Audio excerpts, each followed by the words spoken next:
ఉందిలే మంచి కాలం ముందు ముందు నా పాటలు కాసేపు ఆపుకోవాలి. ఖచ్చితంగా ప్రస్తుతం రాబోయేటటువంటి రోజులు ఎదురు కాబోయే సవాళ్ళని దృష్టిలో పెట్టుకోవాలి.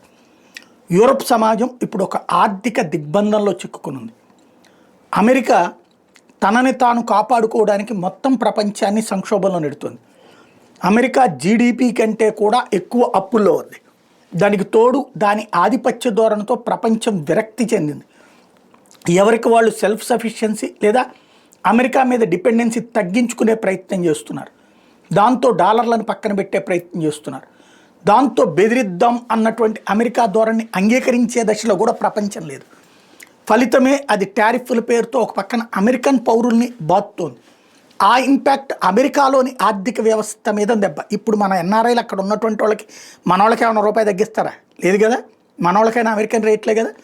ఇదివరకు వీళ్ళు రూపాయి సంపాదించుకుంటే ఇక్కడ ఇండియాలో వచ్చినప్పుడు మనకు ఒక $2,000 వస్తే దగ్గరగా $1,70,000 $1,80,000 రూపాయలు వస్తే అక్కడ లెక్క $2,000కి వాళ్ళు జాగ్రత్తగా ఒక $100 $200 దాచుకుంటే ఆ $200 అట్లా పెట్టుకునేసి ఇక్కడికి పంపిస్తే అంటే అక్కడ $3,000 నుంచి $5,000 ఆ రేంజ్లో వచ్చేటటువంటి వాళ్ళు ఉంటారు, $10,000 వచ్చేటటువంటి ఉంటారు. అలా ఎక్కువ డాలర్లు వచ్చినటువంటి వాళ్ళు మిగుల్చుకునే రూపాయి ఇక్కడికి పంపిస్తే ఇక్కడ భూమి కొనుక్కుంటారా, షాపు కొనుక్కుంటారా, ఆఫీస్ కొనుక్కుంటారా, పొలం కొనుక్కుంటారా, ఇట్లాంటి బిజినెస్లు నడిచేది.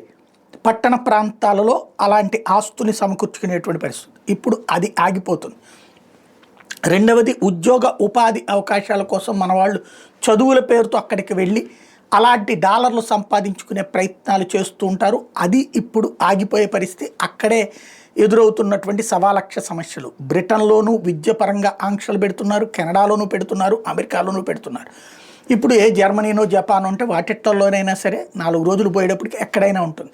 కాబట్టి ప్రపంచమంతా కూడా ఒక రకమైనటువంటి సంక్షుభిత పరిస్థితిలో ఉంది. అక్కడ ఉన్నటువంటి యువతరం అక్కడ ఉపాధి అవకాశాలు తమకే రావాలని కోరుకుంటున్నారు అనడానికి సాక్ష్యం ఐర్లాండ్లో చివరికి మన వాళ్ళని తన్నే పరిస్థితి రావడం. వాళ్ళ యొక్క ఉపాధి అవకాశాల్లో మనం ఏలు పెడుతుంటే తిరుగుబాట్లు వస్తుంటాయి అనడానికి సాక్ష్యం అమెరికాలో ట్రంప్ విజయం, అట్లాగే బ్రిటన్లో కీర్ స్టార్మర్ విజయం. ఇవన్నీ కూడా సంక్షుభితం వైపుకి తీసుకువెళ్తున్నాయి. కాబట్టి విదేశాలని నమ్ముకుని చదువులు కాకుండా స్వదేశాన్ని నమ్ముకుని చదువుకోవడం, ఉద్యోగ వ్యాపారాల వైపుకి కూడా వెళ్ళేటటువంటి అంటే మనం 10 మందికి ఉద్యోగాలు ఇచ్చేటటువంటి రూట్లో నుంచి ఉపాధి కల్పించే రూట్లోకి వెళ్ళగలిగితే బాగుంటుంది.